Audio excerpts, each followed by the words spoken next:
kanɲɛ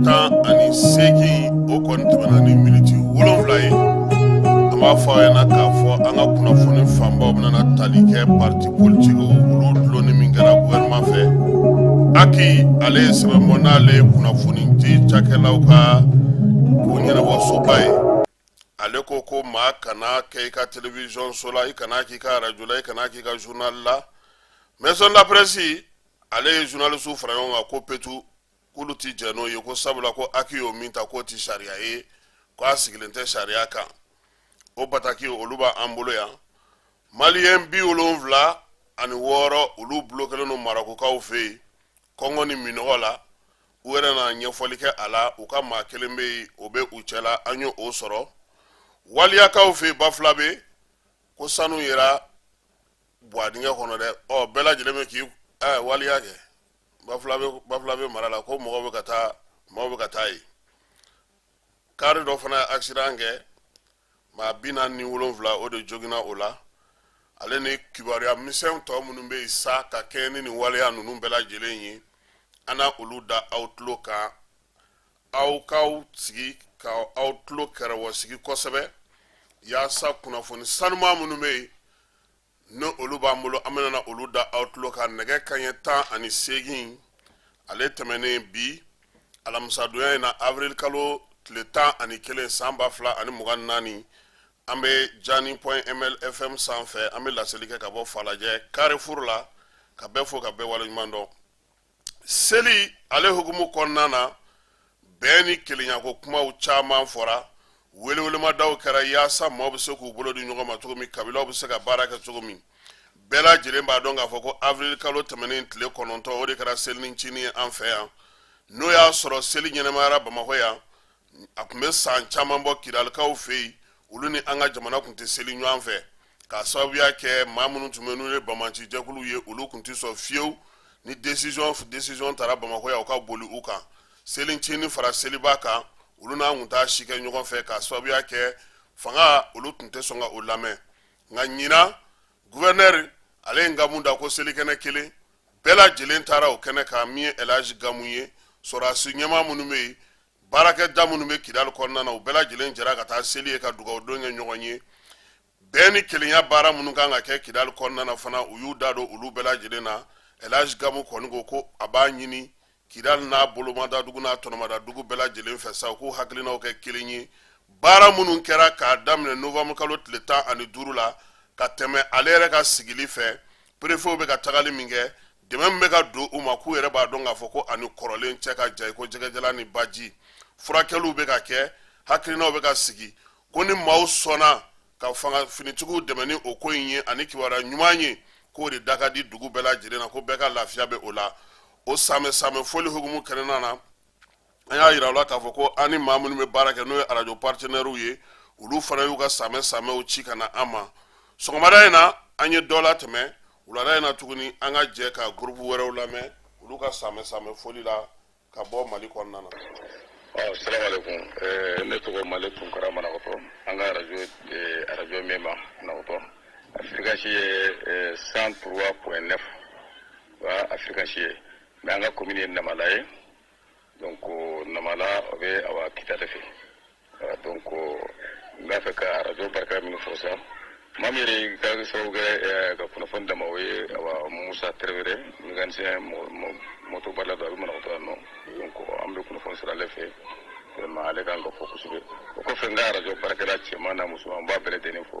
Ne ye Male Tunkara radio directeur Manakɔtɔ. Merci. Assalamu alaikum radio partenaire bɛɛ lajɛlen n ka foli bɛ bɛɛ lajɛlen. Kasimu Tarawele kɔni baasi kɔni tɛ. Voilà, an ka radio directeur le bɔra a kuma sisan Male Tunkara. Ne yɛrɛ tɔgɔ ye Musa Tarawele. Ne de bɛ kunnafoni bila d'u ma u b'a bila radio la quoi. Ne tɔgɔ ye Musa Tarawele, radio ye 103.9 ye, radio Mema Manakɔtɔ. Ale ye Manakɔtɔ ye. Jani.ml lamɛnbaaw Mali kɔnɔ ani Mali kɔkan ani bɔlɔlɔsira sanfɛlaw la aw ni ɲankuma. Ne tɔgɔ ye Fili Jalo ye. Ne bɛ radio Kaso Danbe FM na Bafulabe. N ye o baaraw bolodabaga ye, a bɛ fɔ min ma directeur de programme. an bɛ laseli kɛ bafula bɛ 7 tumi 7 ni a kun fɛ fula wa an ka radio so ni fara ɲɔgɔn ka jɛkulu radio ye a bɛ fɔ min ma radio associative ka kɛ ni association yɛrɛ tɔndenw bɛɛ lajɛlen ka diɲɛ ye ani ne yɛrɛ ka directeur Mariam Fili Jalo Grand P ale ka diɲɛ ye ko ŋan da k'u bɛɛ lajɛlen da ye ka sɛmɛsɛmɛ foli kɛ ka ɲɛsi ka taa an lamɛnkɛ jɛkulu ani maliden kelen kelen bɛɛ lajɛlen la wa an bɛ dugawu kɛ ala k'an ka seliw caya maliden minnu bɛ kɔrɔn fɛ tilebi kɛnɛkɛ ni bani minnu bɛ jamana kɔnɔ ani jamana kɔ kan aw sanbe aw fatigiya la aw batigiya la aw balimatigiya la aw dɔgɔtigiya la aw jamanaden ɲumantigiya la san 100 ɲina an ka jɛ ka seli ɲɔgɔn fɛ ala ka kɛnɛyaw bɛɛ lajɛlen sabati ala ka laɲiniw bɛɛ lajɛlen sabati wa an bɛ dugawu kɛ ala ka jamana ni lafiya ala ka jamana ninnu lakanaba ninnu ala k'u lakana ala kɛra k'u lakana an bɛ dugawu kɛ an ka bamanatɔ minnu ni ala y'olu ka kalifa minnu la ala k'u dayɔrɔ sumaya ala k'u fara kira ka jamasen ninnu kan o sɛmɛsɛmɛ foli kelen an b'a lakuraya k'a ɲɛsi ka taa Bafulabe préfet la Isaka Sulemani Sanogo ani a baaraɲɔgɔn bɛɛ lajɛlen an bɛ dugawu k'u ye ko ala k'an ka sanw hɛrɛw caya ala k'an ka seliw caya ka Tijan Traore fo n'ale garde national chef de peloton ye Bafulabe a n'a ka lakanacɛw bɛ wuli ka jɔ ni cɛsiri min na an bɛ foli kɛ ka taa la ko ala k'an ka seliw caya ka sɛmɛsɛmɛ foli kɛ ka ɲɛsi ka taa gendarmerie nationale commandant de brigade la fo ka taa se maison d'arrêt chef de peloton na ani kɛrɛnkɛrɛnya la ji ni kungo lakanabaw ka cakɛda an bɛ foli k'u bɛɛ lajɛlen la ka foli kɛrɛnkɛrɛnnen di ka taa nin waati na service technique fɛn fɛn bɛ Bafulabe cercle kɔnɔna la an ka foli bɛ ka t'u bɛɛ lajɛlen la an bɛ dugawu kɛ ala k'an ka seliw caya an ma sɛmɛsɛmɛ foli kelen la kuraya ka ɲɛsi ka taa Abdulayi Kone la ale ye contrôleur financier ale sigiyɔrɔ bɛnnen bɛ Kɛɲɛba ma nin waati na a kun bɛ Bafulabe nka mitera Kɛɲɛba an bɛ foli d'a ma wa jama an ka kunnafoniw na an ka kunnafoniw ka d'a ye wa kunnafoni ninnu lamɛnba jɔnjɔn don an bɛ foli d'a ma k'a Kone a ko ala ka n'a ka sara ala k'an ka seliw caya san caman ala ka yira n'aw bɛɛ lajɛlen la sɛmɛsɛmɛ foli kɔfɛ an bɛ yafa ɲini ka taa bɛɛ lajɛlen fɛ an kunnafoni ɲinitɔ la an bɛ se ka jɔ maa dɔ sen kan a dabon kama tɛ nka an bɛ min kɔ o ye kunnafoni de ye o kuma bi n'a ɲɔgɔnna dɔw mana se an bɛ yafa ɲini ka taa maaw fɛ u k'a dɔn k'a fɔ ko kunnafoni ɲinina kuma dɔw la kunnafoni dɔw ɲinitɔla fɛ hakili ka taama nɔfɛ an bɛ se ka jɔ maa dɔ sen kan nka dabon kama tɛ a ti k'o tigila maa ka komandan ye nka baara bɛɛ n'a bolisiranin de don n'i ko i b'o tigi sen lajɛ i bɛ min kɔ i tɛn'o sɔrɔ n'i dun dɛsɛra k'o kunnafoni sɔrɔ jamanaden bayiriga de sigilen bɛ k'a tulo majɔ o kuma o n'a fɔ k'a fɔ ko karisa m'a jɔyɔrɔ fa maliko dunna bi ni mali selen nin yɔrɔ la maa dɔw de m'u jɔyɔrɔ fa a ye to Kasimu n'a ka jɛrɛ jɛkulu anw k'an jɔyɔrɔ fa n'an talonna mun sen n'an kunnafoni ɲinitɔ la an bɛ yafa ɲini bɛɛ lajɛlen fɛ ala ka yafa n'aw bɛɛ lajɛlen ma wa an kɔni yafara bɛɛ lajɛlen ma an bɛ dugawu kɛ ala ka yafa an bɛɛ lajɛlen ma. Ayiwa Fili an bɛ fo sɔɔni san ni bɛna tila ka ɲɔgɔn sɔrɔ sabula min ye sanuko min bɛ Bafulabe mara la keba e bɛ ka yɛlɛ aw ka fan tɛ koyi Bafulabe bɛ a kɔni bɛ Kita région fɛ sa nka e ko Bafulabe aw na fɛn sɔrɔ nin sanuko in na de e bɛ ka nin sanuko ta ka da i ni ka cogo min ta n'i ma a ko bɛrɛbɛn i bɛ sɔn ka sɛgɛn dɛ n'an bɔr'o la jamana ɲɛmaw y'a yira kunungo conseil des ministres la ko parti politique k'olu ka baaraw ko olu dulonna parti minnu maa minnu bɛ yen n'olu ye tɔnjɛkulu ye n'olu bɛ partiw fana ladegeli baara kɛ parti sira fɛ k'olu fana ka tɔn dulonna colonel Ablaye Mayiga ale ye laseli kɛ an y'a ka kuma latɛmɛ bi sɔgɔmada in na waleya in kɛlen kɔfɛ bɛrɛbɛrɛ jɛkulu ni jamanadenw ka hakilinaw kɔni bɛ ka bin jamanaden caman y'a yira k'a fɔ ko waleya in ko a bɛnna dɔw yɛrɛ ko k'a mɛnna ko k'a sɔrɔ a ma kɛ min ye bɛrɛbɛrɛli jɛkuluw ye olu ɲɛmaa dɔw y'u hakilina di Musa Mara y'a yira k'a fɔ ko nin waleya in tɛ se ka taa ɲɛ cogo si la ko f'u ka segin u kɔ ko sabula ko min ye jamana ɲɛmaaw ye olu yɛrɛ b'a la ko bɛɛ k'i bolo di ɲɔgɔn ma nin waati in na ko bolo di ɲɔgɔn ma waati k'o tɛ se ka kɛ tuguni ko k'a fɔ k'olu parti politique ko ka olu den kɛrɛfɛ pour n'o o ye Useni Amion Gino ye ale ko Mali kɛtɔ don maa kelen fanga ye ko ni nin ko in tora sen na k'o tɛ se ka ɲɛ cogo si la a yɛrɛ ka kuma na ko dictature ko o de sigilen filɛ sen kan nin ye min ye professeur Umar Kulubali ye a ko partiw dulonni k'o ɲɛna kosɛbɛ ale ye kalanfa ye ko waliya min do k'a b'a to bi ko Mali a bɛ ka basigi ni lafiya min ɲini ko o bɛ se ka sɔrɔ an ka jamana kɔnɔna na jamanadenw yɛrɛ bɛ se ka lafiya cogo min na ko o bɛna na nin sira in de fɛ ale bolo bi maliyɛnw kan ka faamuyali kɛ a ma fɔ ko parti politique ko banna a ma fɔ ko tɔnjɛkulu ko banna nka o bɛna na dulon waati la yaasa jamana yɛrɛ ka se ka baara dɔw kɛ baara min bɛ jamanadenw ni kan ani baara min bɛ faso ɲɛmaaw ni kan olu ka se ka ɲɛ sɔrɔ ni kalataw dɔgɔda waati bɛna na surunya parti politique bɛna wuli k'u jɔ ale ka jatela nin waleya tɛ se ka mɛn senna ka da kun caman kan o kun fɔlɔ ye min ye maliyɛn bɛ mago bɛ ɲɔgɔn na wa min ye parti politique mɔgɔw ye maaw mago bɛ u la u ka maaw caman bɛ gouvernement kɔnɔna na hali n'o y'a sɔrɔ maaw tɛ u dɔn u ka maaw caman bɛ CNT kɔnɔna na wa faso cakɛda ka dɔgɔ fana parti politique tɛ yɔrɔ min na ko ni maa min ko k'i y'o dulon k'i bɛ mun dulon maa minnu b'a fɛ ka jigin kare kɔnɔ ani maa min b'a fɛ ka waleya cɛjugu kɛ ko olu ko don ko nɔn tɛ ko politique ko jɔtɔ an ka jamana kɔnɔ Umaru Kulubali ka fɔ la k'o ka gɛlɛ k'ale bɛ min ɲini jamanadenw k'a faamuya k'a fɔ jamana ɲɛmaaw bɛ hakilina min nɔfɛ miiriya min nɔfɛ n'o dɔnna ka ban ko baara tɔ ko a bɛ nɔgɔya ARMA PRMT ka taa se Korema ma ale ni tɛrɛjɛkulu wɛrɛw CDM ni Ambikow olu bɛɛ lajɛlen y'a jira k'a fɔ ko waleya in ko a b'a to olu k'u ka baaraw bɛɛ lajɛlen jɔ nin waati na n'o y'u ka politiki baaraw ye ko fɔ waati min ko ni sanction ko ale wulila o tɔnjɛkulu bɛɛ lajɛlen ye bataki kɛ k'a jira k'a fɔ ko bi ko ka kɛ ni jamana ɲɛmaaw ka laɲini ye u ka tɔn bolofaraw bɛ Mali fan o fan u ka baara bɛɛ lajɛlen k'olu ka lajɔ fɔlɔ M5 RFP ni o ɲɛmaaya bɛ Buba Karamɔgɔ Traoré bolo a y'a jira k'a fɔ k'olu ni Sogɛli kun kan ka ɲɔgɔn ye bi nɛgɛ kanɲɛ 17 k'o lajɛ bɔra ma k'a sababuya kɛ min ye fanga ɲɛmaa ye ale tɛ se ka tɔnjɛkulu ni faraɲɔgɔnkan jɛkulu bisimila minnu bɛ parti politique baaraw kɛ olu nun bɛɛ lajɛlen ye o ye ko o lajɛ k'o bɔra ma k'u b'o ɲini ka tɔndenw bɛɛ lajɛlen fɛ minnu tun bɛ k'u labɛn k'a fɔ k'u b'u kunda primature kan ko waleya in bɔra ma halisa parti ka dulon ni hukumu kɔnɔna na calatigɛ jɛkulu min bɛ yen n'an b'a fɔ ma ko aki sigikun ye kunnafoni di taasira fɛn fɛn b'an ka jamana kɔnɔ ale de b'a lajɛ ani sariya ko bɛ cogo min ka se ka dɔ fɔ o la aki mɔgɔw ko ka kɛ ni gouvernement ye laɲini min kɛ ka partiw ko ka olu ka baara dulon ko min n'o ye décret min taara nin kalo in tile 10 ko o b'a jira k'a fɔ ko parti politique ma ni parti politique ladego ni fɛn fɛn bɛ yen n'olu bɛ politique baara kɛ ko k'olu dulon aki ko ale bɛ o ko in hukumu kɔnɔna na sa ale b'a ɲini radio télévision journalu minnu bɛ ligne kan ani bɔlɔlɔ sanfɛlaw la sa k'u ka parti politique ani tɔnjɛkulu minnu bɛ yen n'olu bɛ parti politique baara kɛ olu ka kunnariyaw dili k'olu jɔ fo ka taa sanction wuli aki ɲɛmaa ko k'a b'a ɲini radiotigiw teletigiw ni bɔlɔlɔ sira baarakɛlaw bɛɛ lajɛlen fɛ k'u ka faamuyali ko ɲuman sɔrɔ nin communiqué in na sɛbɛn a fa sirila maa min fɛ o ye aki président yɛrɛ ye n'o ye Gawusu Kulubali ye kuma in fɔlen maison de la presse fana ye bataki kɛ ko bɛɛ lajɛlen welelen don maison de la presse la réunion na bi nɛgɛ kanɲɛ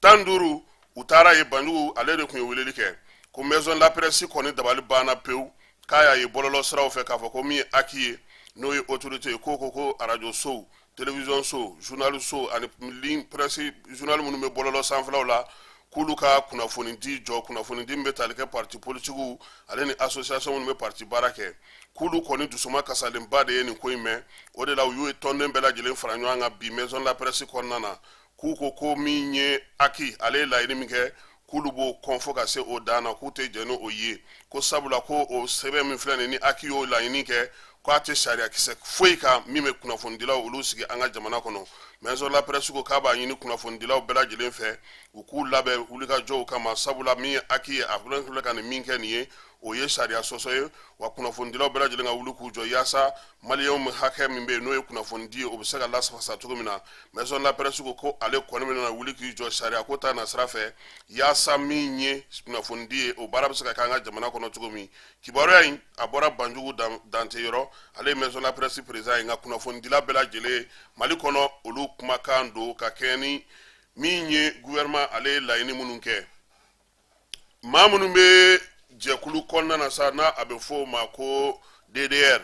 premier ministre ale ye bataki bɔ bi k'a jira k'a fɔ ko olu maa minnu tun bɛ sema tɔgɔ la sa ko olu kɔni bɛɛ lajɛlen ka baara banna pewu baara in banni hukumu kɔnɔna na a ye décret de ta décret min taara ni abdikaru ni tile fila k'a yira k'a fɔ ko maa minnu tun bɛ n'olu tun bɛ sema tɔgɔ la n'olu ye maa duuru ye plateforme mɔgɔw tɔgɔ la fo ka taa se inclusivité maaw ma k'u bɛɛ lajɛlen k'a bila u kunna k'a fɔ ko olu kɔni bɔra baara la pewu a maaw bugunatigɛw u n'u tɔgɔw bɛɛ lajɛlen a y'olu bɛɛ lajɛlen di k'a yira k'a fɔ ko u ni musaka ni fɛn minnu kun ka kan k'olu bɛɛ lajɛlen kɔni nin y'o jɔlen ka bɔ a la pewu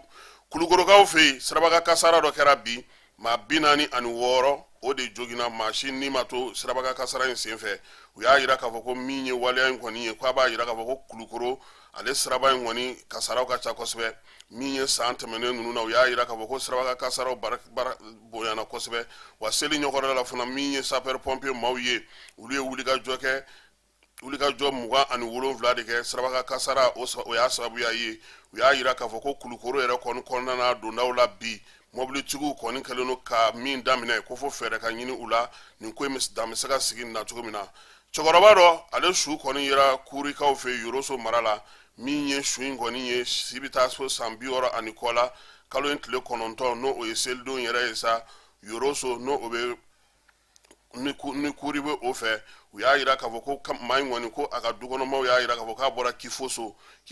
o dugu o yɛrɛ de y'a woloyɔrɔ ye avril kalo tile fɔlɔ maaw kɔni tun bɛ ka cɛkɔrɔba in ɲini u ma a ye sɛgɛsɛgɛliw boloda ka ɲininiw boloda ka fan bɛɛ lajɛlen kɛ maa si m'a dɔn k'a fɔ cɛkɔrɔba in taara yɔrɔ min na wa u bɛ balo min na tɔra su dalen de sɔrɔ tu kɔnɔna na yen u kɔni bɛ ka sɛgɛsɛgɛli kɛ hali bi yaasa k'a dɔn k'a fɔ maa mun ni olu kɛra cɛkɔrɔba in sata ye sabula u y'a yira k'a fɔ ko nɔma ye a la nka min ye gendarmelakaw ye olu ko u ka baara hukumu kɔnɔna na u na baara to senna yaasa k'a lajɛ k'a dɔn k'a fɔ ko min nana ni nin ye sabula min ye maakɔrɔ in ye a ɲinina ka dɛsɛ maa caman bɛ yen olu tun ye wulikajɔ kɛ yaasa a bɛ se ka lajɛ cogo min na a bɛ ye cogo min na nka o si ma se ka sira sɔrɔ nin waati laban ninnu na fana u y'a yira k'a fɔ ko min ye yen fanfɛla la nijugawale ni bamacawale kɛbaaw ka wulikajɔ caman bɛ kɛ yen nka olu nɔ tɛna kɛ nin ye sabula maa min don a kɔni kelen de kɔni su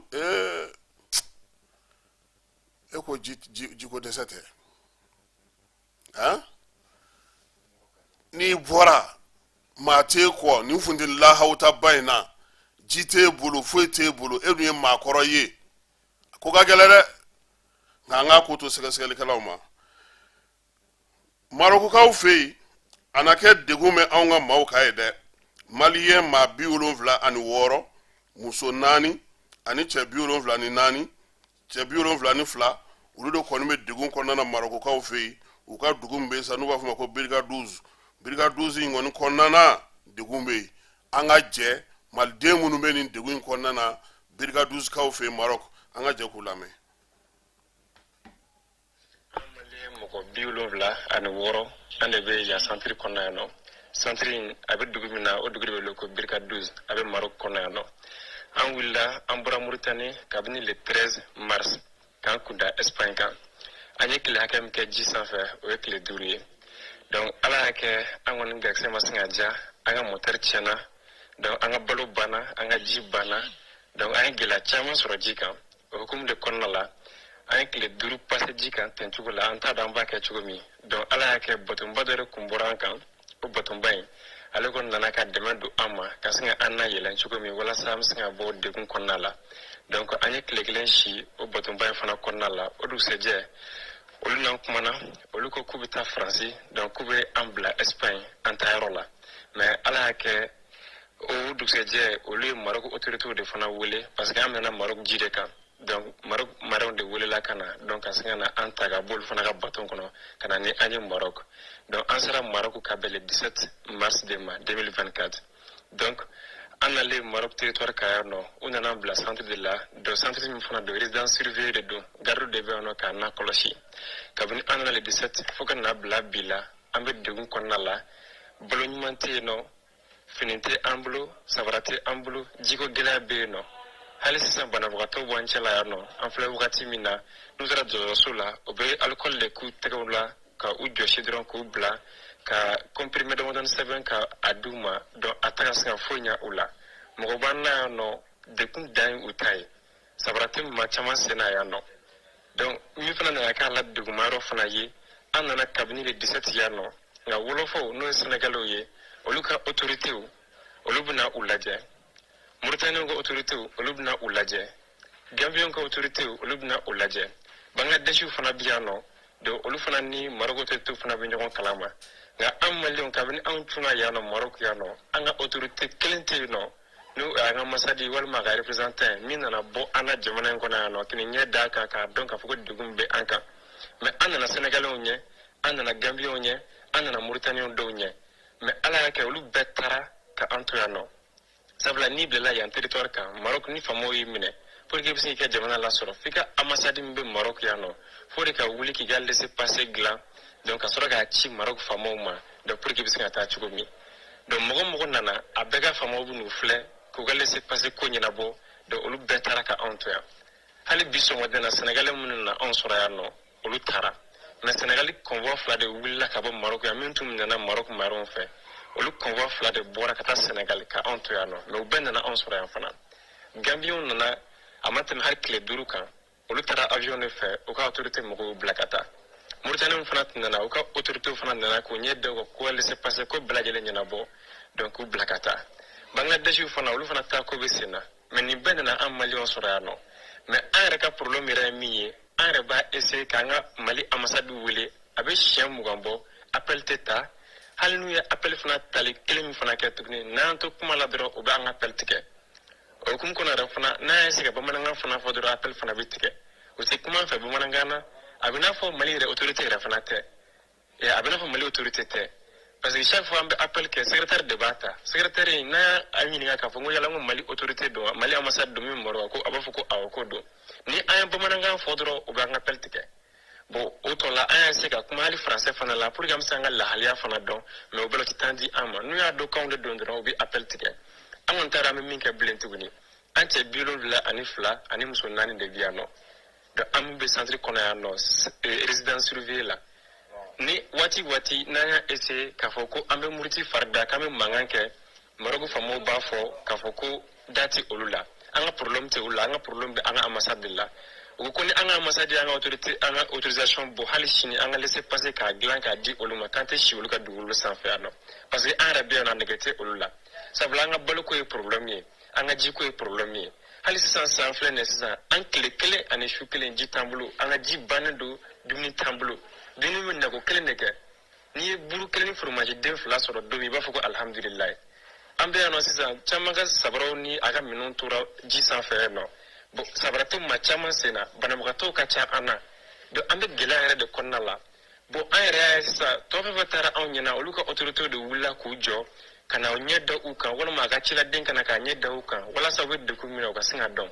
nka an ka Mali autorité n'o ye Mali ambassade ye Maroc yan nɔ an b'a wele ça va pas o tɛ appel ta n'u ye appel tali min fana kɛ an tɛ hali diɲɛ kuma na n'u y'a dɔn k'anw de don dɔrɔn u bɛ appel fana tigɛ bon an taara an b'a kɛ cogo min sinon hali sɔgɔmada in na Sénégal olu ka convoi laban taara donc maliyɛn bɛ centre in kɔnɔ mɔgɔ fɛn bɛ centre kɔnɔ a tɔ bɛɛ ye maliyɛn de maa si tɛ yan bilen tuguni ni maliyɛn tɛ donc ni ne tɛ an ka message k'a lase ma walasa an bɛ se k'an yɛrɛ sɔrɔ an bɛ se ka segin an faso la cogo min ala k'an to ɲɔgɔn ye ala ka hɛrɛ kɛ ala ka Mali basigi ala ka jamana suma n tɛ ala ka tile hɛrɛ caya.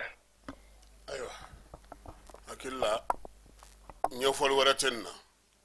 ale yɛrɛ u garisɛgɛ de ma ja n'o tɛ u tun donna batoba min kɔnɔ n'o tun taara n'u ye u kun na se Espagne nka k'olu ye Marocains wele parce que u y'u ta Maroc kɔgɔji de sanfɛ Burkinakaw fɛ yen kunu ni kunnasini ko su fɛ min ye Wagadugukaw fɛ yen k'olu ka polisi n'o ye polisi municipal ye k'u ye lakɔlɔsili kɛ k'a fɔ ko citerne dɔw bɛ yen olu ka taa ni ka segin cayalen don kosɛbɛ Wagadugu kɔnɔna na citerne ninnu sɔmi nana k'u la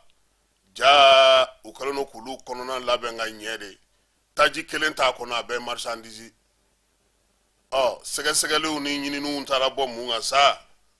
o ye k'a fɔ ninnu ni minɛn ninnu trafiquant minɛnw don o de la u ka polisi bɛ n'u b'a fɔ ma polisi municipal olu ye fanga lakodɔn k'a fɔ ka ministère de l'intérieur ɲɛna sa olu ka sɔrɔ ka wuli ka jɔ kɛ ka se ka ɲɛ sɔrɔ o kow la o Burkina kelen kɔnɔna na fana selikɛnɛ na u y'a jira k'a fɔ ko maa caman taara ɲina sabula u kun bolo ko ni capitaine ko ale na ye o kɛnɛ ka ye nka a na kɛ ale selila fan wɛrɛ fɛ Burkina fana fasodenw bɛ wuli ka jɔ min na an ye min fɔ aw ye ka yɔrɔw furan k'u jɛ o baaraw bɛɛ lajɛlen bɛ sen na Nizɛrikaw olu fana bɛ labɛn min b'a to bi u bɛ se k'u ka furancɛla fanga fɛnw sigi cogo min na min ye Bazoum ye laɲini kɛra ko ka se k'ale ka président briefing wuli ka bɔ a kan u y'a jira k'a fɔ ko o bilara don wɛrɛ la yaasa jaabi bɛ se ka di cogo min na kiiri tigilamaw fɛ Haut Commissariat des Nations Unies n'o o y'olu ka droit de l'homme bolo fara ye a y'a jira k'a fɔ ko waleya min kɛra Mali kɔnɔ ko k'a waleya bɔ yen n'o ye k'a fɔ ko ka parti politique ni association ko k'olu dulon u y'a jira k'a fɔ k'olu kɔni yɛrɛ wulikajɔw na timinandiyaw bɛɛ lajɛlen k'olu dabali bannen don ko décret min talen filɛ nin k'u b'a ɲini Mali gouvernement fɛ ko k'a abroger o kɔrɔ ko k'a bɔ yen pewu parti politique k'u bɛ se k'u ka baara kɛ cogo min na Nations Unies kɔni ka laɲini ye o ye o laɲini kelen fana hukumu kɔnɔna na maa minnu bɛ yen n'olu ye panafricains ye u y'a jira k'a fɔ ko o tɛ se ka ɲɛ sɔrɔ ko sabula bɛɛ lajɛlen ni i ka maa don bɛɛ lajɛlen ni i ta fan don laɲini minnu kɛra jamana caman bɛ yen bi diɲɛ seleke naani yɛrɛ gunkan yɛrɛ parti politique ko kuma tɛ foyi ye élection ko kuma tɛ foyi tɛ kɛ o dun bɛ diɲɛ seleke naani tɔn bɛɛ lajɛlen na wa jɔyɔrɔbaw b'u bolo ko wa ko diɲɛ yɛrɛ kɔnɔ bi n'i ye a ta k'a jateminɛ ko minnu b'a fɔ démocratie ko n'i ye tanga fɛn fɛn ta ka ɲɛsin u ka fanga ma u ka jamanaw la k'i b'a dɔn k'a fɔ ko démocratie ko o bɛ yen ko nka ko sariyaw ni jamana taabolo ko olu bɛ yen ko Mali Burkina ani Niger ni farafinna jamana minnu bɛ ka ninkura fiyɛ u yɛrɛ la nin waati in na k'u kana sira bagabagali ɲɛ sabula min ye jo sariya yɛrɛ jɛkulu min sigilen filɛ Nations Unies na nin ye ale fana labɛnnen ale fana kɔkɔrɔma donnen don belebelebaw de fɛ k'u su k'u bila maaw la ko nɔn tɛ damatɛmɛ wale démocratie sɔsɔli wale waleya cɛjugu caman bɛ kɛ diɲɛ fantan ani naani fɛ u ti kala dɔw ɲina ka bɛn ni o ye bi olu ka laɲini ye min ye maliyɛnw ka se ka bɛn u k'u bolo di ɲɔgɔn ma min ye furancɛla fanga ye a ka se ka k'u fɔri hɛrɛ ani baden na k'a sɔrɔ bɛɛ lajɛlen bɛnnen don ko o y'u olu ka laɲini ye an bɛ segin ka na Mali la an y'a yira u la k'a fɔ ko min ye Bafulabekaw fɛ yen sanu ale yera kɔdingɛ dɔ badingɛ kɔnɔna na o badingɛ kɔnɔna in na sa kɔni min ye waliyakaw fɛ yen fili ni ale ye an ka cɛden ye Bafulabe kɔnɔna na ale ye ko in sɛgɛsɛgɛ min bɔra a la an ka jɛ ka o lamɛn badingɛ kɔnɔ yɛlɛmana ka kɛ damandingɛ ye waliya komini dugu min bɛ wele ko Bili kɛrɛnkɛrɛnyala o bɛ fangala mara fɛ o min bɛ waliya yɛrɛmara kafo fɛ ka kɛ ni bi araba ye avril kalo tile 10 san 2024 ye an ka kunnafoni sɔrɔlenw y'a jira na ko fɛn min ye kalo kelen ɲɔgɔn bɔɲɔgɔnko ye bi maa bayirika wala maa kɛmɛ yirika caman olu bɛ fangala badingɛ kɔnɔna la sanu ɲini na ko k'a sababu kɛ sanu dɔ yera badingɛ kɔnɔna la o kɛn bɛ bi ka maaw hakili tiɲɛ kosɛbɛ maaw kɛn bɛ ka sɛbɛkɔrɔ suru yen nka kosɛbɛ wale in daminɛna cogo min na Usumani Sisogo an ka jɛ k'ale lamɛn radio kafo directeur waliya ale b'a ɲɛfɔ an ye n'o ye k'a fɔ an ka dugu dɔ la waliya commune dugu dɔ la n'o ye fangala ni waliya cɛ o ye kilo 40 ye a buguda dɔ bɛ yen ko Bili fangala ni Bili cɛ o ye kilo 6 ye sanu de yera a ba kɔnɔna la Bili ye yɔrɔ min ye Brazil kan ka da yen na Brazil kuma fɔra a ye waatinin bɔ a kɔni ma se kala sabati fɔlɔ mɛ nka